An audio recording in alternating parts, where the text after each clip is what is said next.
Thank you, Mr. Chair. Mr. Secretary, I thank you for coming before the committee and for your introductory remarks recognizing the outstanding service of our chair, of our former chair, Mr. Young, who was a dear friend, and the work of this committee.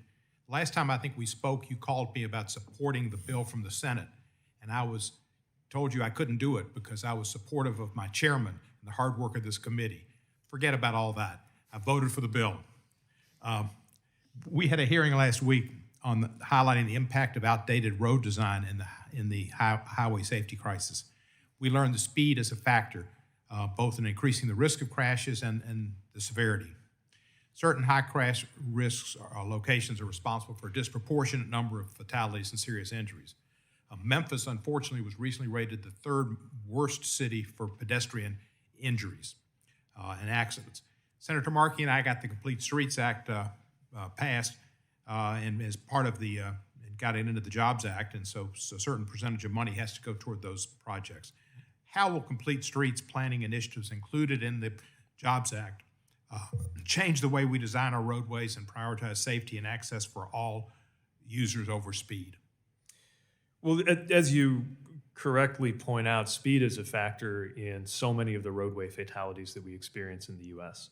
And having an approach to road design that recognizes that not only what's in the car, not only who's in the car, but the road itself and how it's designed can play a major role in safety. We think we have a safety responsibility to support Complete Streets. And indeed, there are a number of provisions in the bipartisan infrastructure law, as you know, that encourage state, tribal, and local governments to develop complete street standards or policies and plans that prioritize complete streets projects. I would point also to the economic benefits of that. Certainly was my own experience in my hometown, where we applied what you could think of as a complete streets treatment to a downtown thoroughfare and saw a lot of benefit to small business from there being more foot traffic because people felt safer walking along the street once it had gone through those upgrades.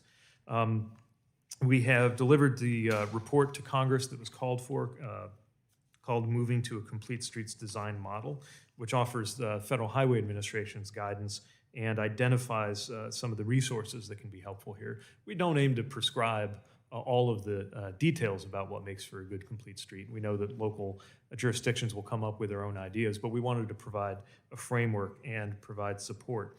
And I would also emphasize, among other funding sources that would be a legitimate application for complete streets. Certainly with the Safe Streets and Roads for All program, which is $1 billion annually over the next 5 years, I think that's one area where a well-considered complete streets plan will score quite well. Thank you, sir. I just hope that you would concentrate or put specific focus on road corridors that are the most serious problems based on high risk, and of course that would include Memphis, but I know you'll do that. Can I go to lightning rod round here? Passenger rail is important for the people in my city and my state. We'd like to connect Memphis and Nashville. Those are two of the iconic large cities in the South that are not connected, while most are. Are there funds that are in the bill that would help Tennessee pursue intercity passenger rail service between Nashville and Memphis? Certainly, the bill providing for greater investment in passenger rail than we've seen since the inception of Amtrak certainly contains funds where I would expect that anyone with a vision for intercity rail like that will be interested in applying, and we'll be interested to see what. I hope you'll help. I don't know if you're a fan of country music or not, but country music says there's more songs about leaving Nashville and more songs about going to Memphis than anything else. So it would be an important corridor. Airports are important too. And unfortunately, we do not have a direct flight from Memphis to Nashville any longer because we're no longer a hub city. We applied for an airport grant, and I appreciate your nonpartisanship in giving $5 million to Chattanooga and getting that money out, but it detoured, it didn't get to Memphis.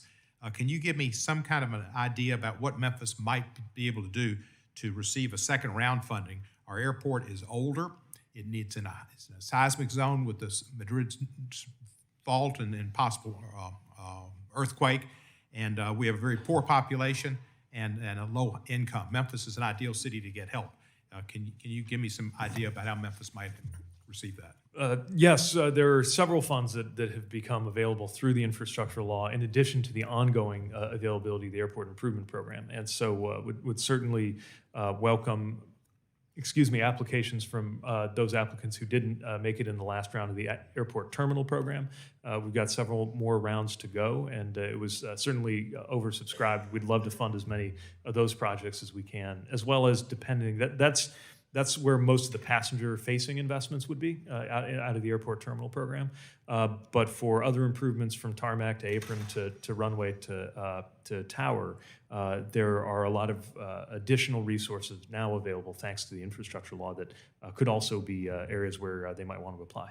Thank you. My time's expired, but I want to re-thank you for coming to Memphis when the bridge closed down, and for visiting FedEx, and for getting part of the underrides bill and implementing it in the bipartisan act. Thank you, and I yield back the balance of my time. Thank you.